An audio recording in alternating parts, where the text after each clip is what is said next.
bainahuma fal qatilu wal maqtulu finnar.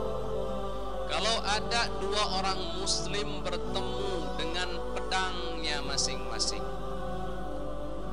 maksudnya bertemu untuk perang dan saling membunuh. Ini muslim, itu juga muslim, bertemunya untuk apa? Untuk saling membunuh. Fal qatilu wal maqtulu finnar, maka yang membunuh dan yang dibunuh dua-duanya di neraka. Dua-duanya di neraka. Orang muslim melawan orang muslim, masing-masing pegang senjata di tangannya. Kemudian berantemlah dua orang muslim ini. Salah satunya membunuh dan yang lain terbunuh. Dan Rasulullah mengatakan fal qatilu, yang membunuh, wal maqtulu, dan yang terbunuh, finnar, dua-duanya di neraka. Yang membunuh di neraka, yang terbunuh juga di neraka.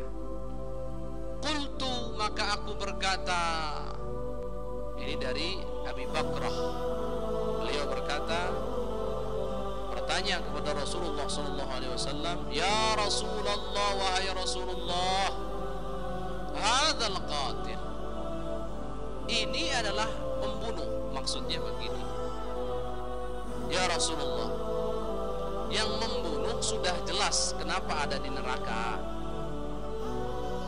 karena dia membunuh orang yang muslim. Maka jelas kalau dia harus masuk neraka karena sebab dia membunuh, jelas karena dia betul-betul membunuh. Itu maksudnya.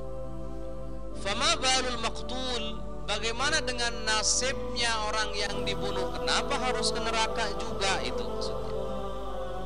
Maksud pertanyaannya gitu. Maka konteks itu penting sekali untuk difahami agar kita bisa memahami teks dengan benar. Siyaqul ibarah itu penting untuk difahami agar kita betul-betul paham tentang ibarah. Maka bahaya sekali orang yang mengartikan Quran dan hadis hanya melihat dan memandang kepada teksnya saja, ini berbahaya. Mengartikan lafaz secara harfiah atau letterlek ini berbahaya. Maka sering kami serukan, kalau mau ngerti Al-Quran jangan ke terjemah. Terjemah itu hanya mendekatkan, dari yang jauh mendekatkan saja. Kalau ingin lebih dekat sekali dengan maknanya, maka baca tafsirnya. Jangan dengan terjemahannya kemudian memvonis orang jadi salah, dia sendiri salah memahaminya. Maka hati-hati di sini. Abu Bakrah ini bertanya, ya Rasulullah, yang membunuh sudah jelas kenapa masuk neraka, karena yang membunuh orang muslim. Maka jelas sekali kenapa kalau dia harus masuk neraka, karena dia membunuh, betul-betul telah membunuh dan terjadi pembunuhan, dialah pelakunya.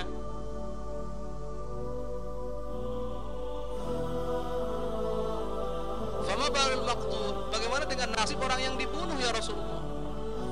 Orang yang dibunuh kok bisa masuk neraka, gimana? Nah, ini istiskal. Jadi ini pertanyaan muncul dari sahabat yang cerdas bernama Abi Bakrah. Cerdas sekali beliau.